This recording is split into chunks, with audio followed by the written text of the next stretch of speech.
যুক্তরাষ্ট্র যখন ইরানের বিরুদ্ধে যুদ্ধে শত শত কোটি ডলার ঢালছে, ঠিক তখনই চীন এমন এক কৌশল নিচ্ছে যা মোকাবেলার জন্য প্রস্তুত নয় ওয়াশিংটন। চীন একটি নথি প্রকাশ করেছে যা আগামী কয়েক দশকে বিশ্বে ক্ষমতার ভারসাম্য বদলে দিতে পারে।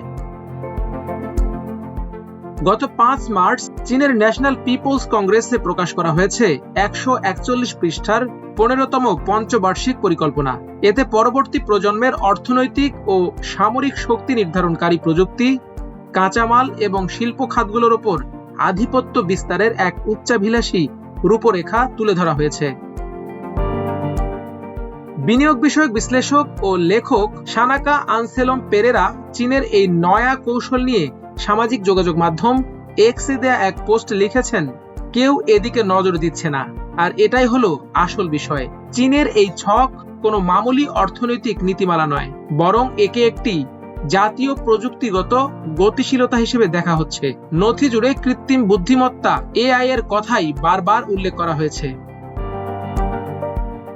বেইজিং সংকেত দিচ্ছে যে আগামী 1 দশকে তারা তাদের অর্থনীতির সিংহভাগ জুড়ে এআইকে গেঁথে দিতে চায়। এক্ষেত্রে হিউম্যানয়েড রোবোটিক্সকে একটি স্তম্ভ শিল্প হিসেবে চিহ্নিত করা হয়েছে এবং আগামী 5 বছরে এর উৎপাদন দ্বিগুণ করার লক্ষ্য নির্ধারণ করা হয়েছে। তাছাড়া মহাকাশ ও পৃথিবীর মধ্যে কোয়ান্টাম যোগাযোগ নেটওয়ার্ক তৈরি করা, পারমাণবিক ফিউশন গবেষণায় গতি আনা এবং ব্রেইন কম্পিউটার ইন্টারফেস প্রযুক্তিতে এগিয়ে যাওয়ার অঙ্গীকার করেছে চীন। চীনের অর্থনৈতিক উচ্চাকাঙ্ক্ষাও চোখে পড়ার মতো। এই পরিকল্পনা মেয়াদে শুধু এআই সংশ্লিষ্ট শিল্পের মূল্য 10 ট্রিলিয়ন ইউয়ান ছাড়িয়ে যাবে বলে আশা করা হচ্ছে, যা বর্তমান বিনিময় হার অনুযায়ী প্রায় 1.4 ট্রিলিয়ন ডলার। এর বিশালতা দেখে মনে হচ্ছে এটি যুদ্ধের ময়দানে স্বল্প মেয়াদী সুবিধার বদলে দীর্ঘমেয়াদী অর্থনৈতিক শক্তি গড়ে তোলার জন্য জাতীয়ভাবে একটি সমন্বিত প্রচেষ্টা।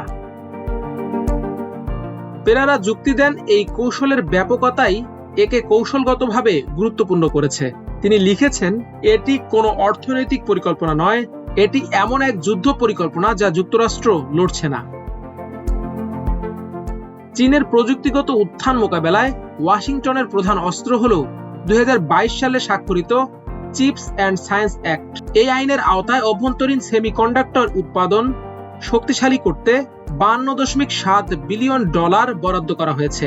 এটি যুক্তরাষ্ট্রে বিপুল পরিমাণ বেসরকারি বিনিয়োগ এবং উচ্চ দক্ষতা সম্পন্ন কর্মসংস্থান তৈরি করেছে।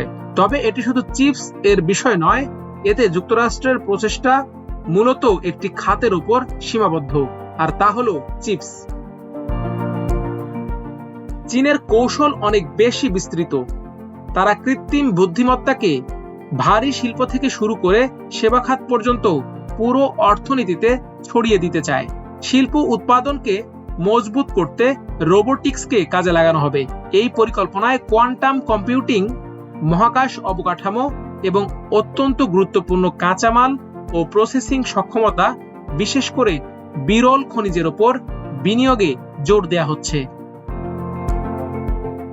পেরেরা 2 দেশের এই বৈপরীত্যকে সহজ ভাষায় ব্যাখ্যা করেছেন। চিপস অ্যাক্ট হলো একটি রাইফেল, আর 5ম বার্ষিক পরিকল্পনা হলো একটি অস্ত্রাগার। বিরল খনিজগুলো সেই অস্ত্রাগারের কেন্দ্রে অবস্থিত। বর্তমানে বিশ্বের সিংহভাগ বিরল উপাদান চীন প্রক্রিয়াজাত করে। এগুলো বৈদ্যুতিক গাড়ি থেকে শুরু করে যুদ্ধবিমানের গাইডেন্স সিস্টেম এবং অত্যাধুনিক রাডারের জন্য অপরিহার্য। প্রতিটি F-35 যুদ্ধবিমানের ইঞ্জিন, সেন্সর এবং অস্ত্র ব্যবস্থায় কয়েকশো পাউন্ড বিরল ধাতুর প্রয়োজন হয়। ক্ষেপণাস্ত্র প্রতিরক্ষা ব্যবস্থা এবং নিখুঁত নিশানার গোলাবারুদও এগুলোর উপর নির্ভরশীল।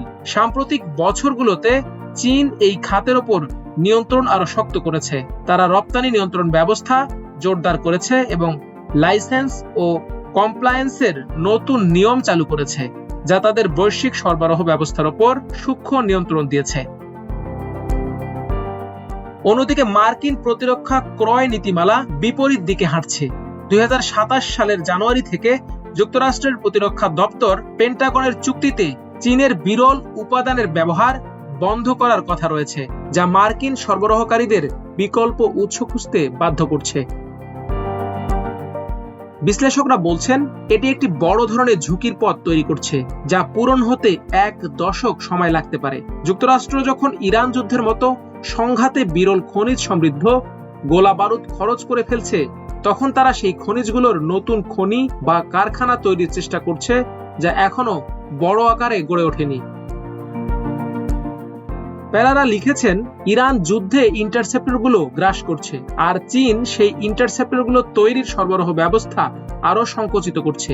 চীনের 15তম পঞ্চম বার্ষিক পরিকল্পনা হলো সেই নথি, যা এই সংকোচনকে জাতীয় কৌশলে রূপ দিয়েছে।